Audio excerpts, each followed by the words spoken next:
Está no ar mais um programa Tempo de Deus, onde você descobre a previsão do céu para o seu coração. Eu sou a Grace Kelly e toda terça-feira tem um vídeo novo para você. Mas se inscreva no canal Converse da Palavra e fique por dentro de muito mais. Vamos lá, falar do clima de São Paulo. Senão, não tem como descobrir a palavra de Deus para nós no dia de hoje. Para o período de 5 a 10 de maio, a previsão para São Paulo indica um tempo mais estável e com temperaturas mais agradáveis, típicas de um outono ensolarado. Entre terça e quinta-feira, os dias serão marcados por sol e com algumas nuvens e sem previsão de chuva. As manhãs começam com aquele frescor suave, na casa dos 17 graus, mas as tardes ficam bem convidativas, com as máximas subindo gradualmente de 27 graus até atingirem os 29 graus na quinta-feira, dia 7, que deve ser um dos dias mais quentes desta semana. Já na reta final, entre sexta-feira e o domingo, do Dia das Mães, o cenário continua favorável para passeios e momentos em família.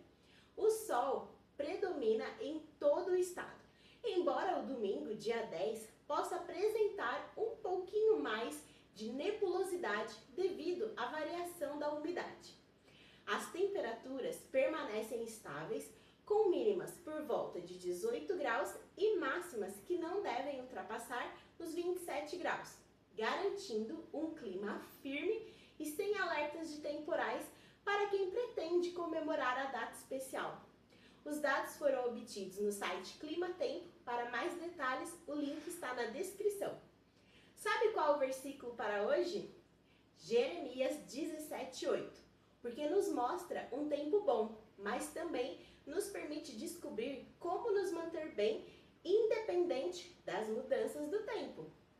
O versículo diz assim: pois ele será como a árvore plantada junto às águas, que estende as suas raízes para o ribeiro, e não receia quando vem o calor, mas a sua folha fica verde, e no ano da sequidão não se afadiga, nem deixa de dar fruto.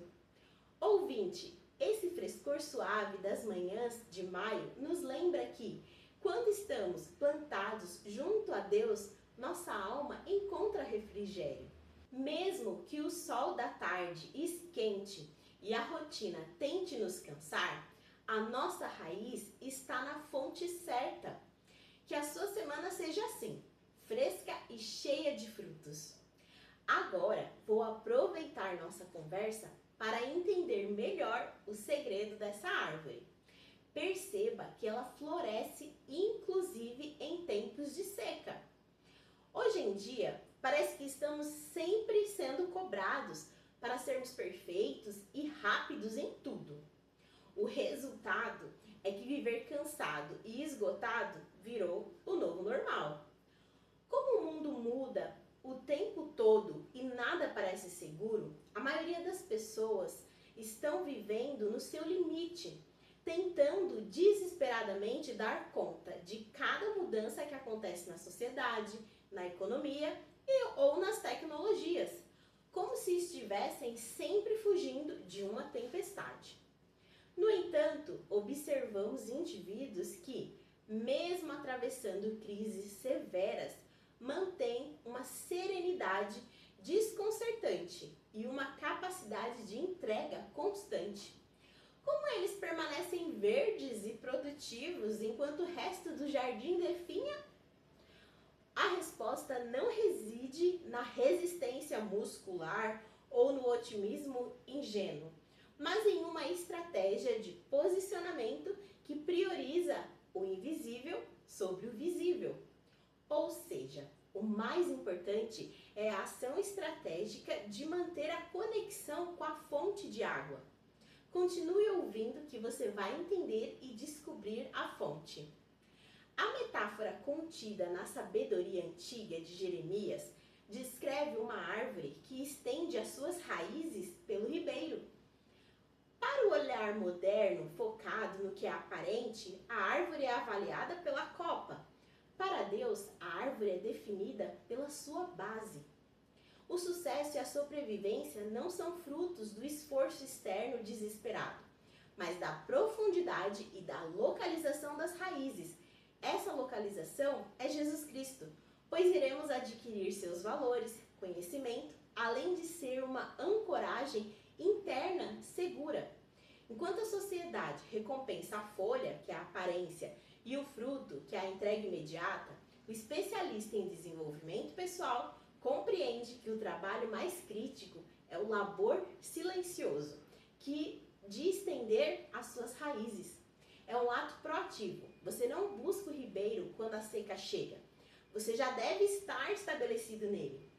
A árvore que sobrevive é aquela que ignora a escassez da superfície, porque aprendeu a dominar a arte de buscar sustento onde ninguém está olhando. Ouça os exemplos a seguir. João, capítulo 4, versículo 14. Mas quem beber da água que eu lhe der, nunca mais terá sede. Ao contrário, a água que eu lhe der se tornará nele uma fonte de água a jorrar para a vida eterna. João, capítulo 7, versículo 38.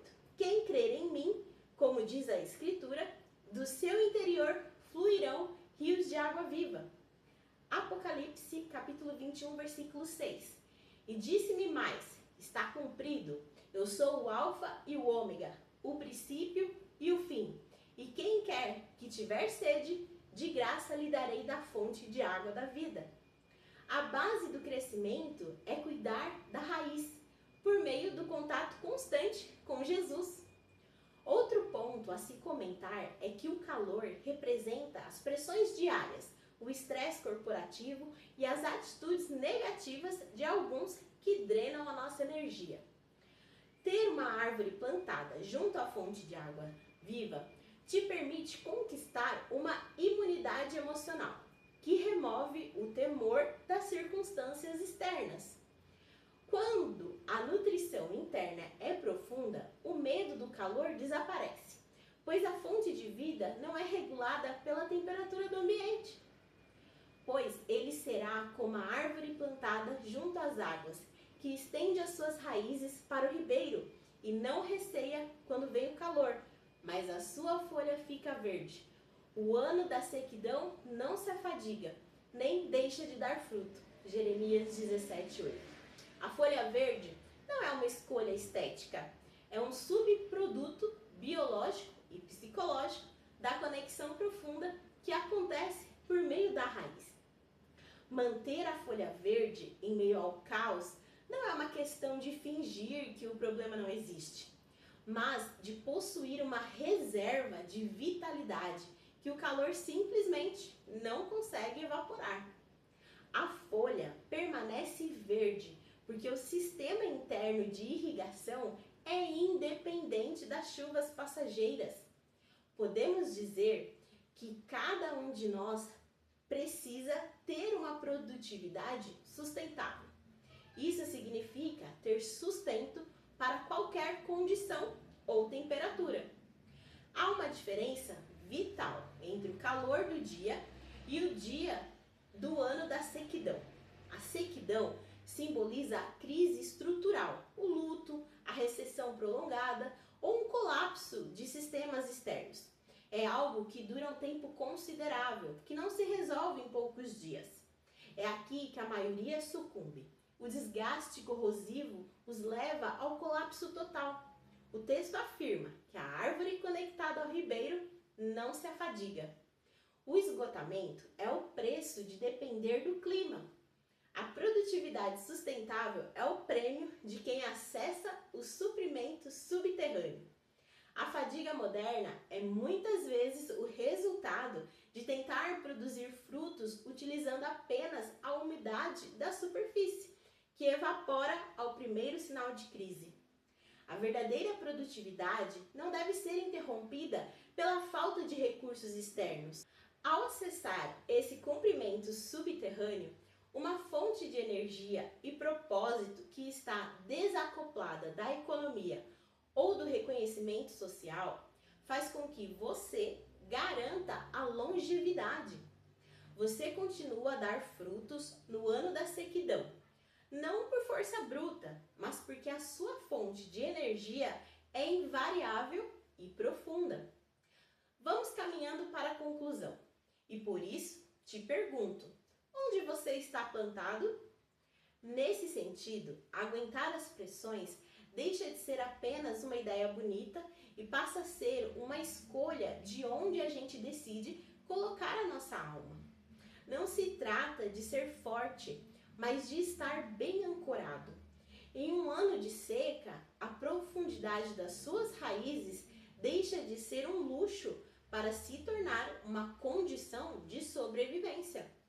A autonomia e a ancoragem interna em Jesus são as únicas garantias de que você não será apenas mais uma árvore murcha na paisagem da exaustão contemporânea. Diante do calor que já queima ou da sequidão que se aproxima, a pergunta que definirá sua longevidade é urgente e inescapável. De onde exatamente você está extraindo a força para sustentar a sua vida hoje? E claro, se você sabe de alguém que está precisando ser lembrada de que novos tempos virão ou que precisa avaliar onde está plantada, compartilhe esse vídeo com ela.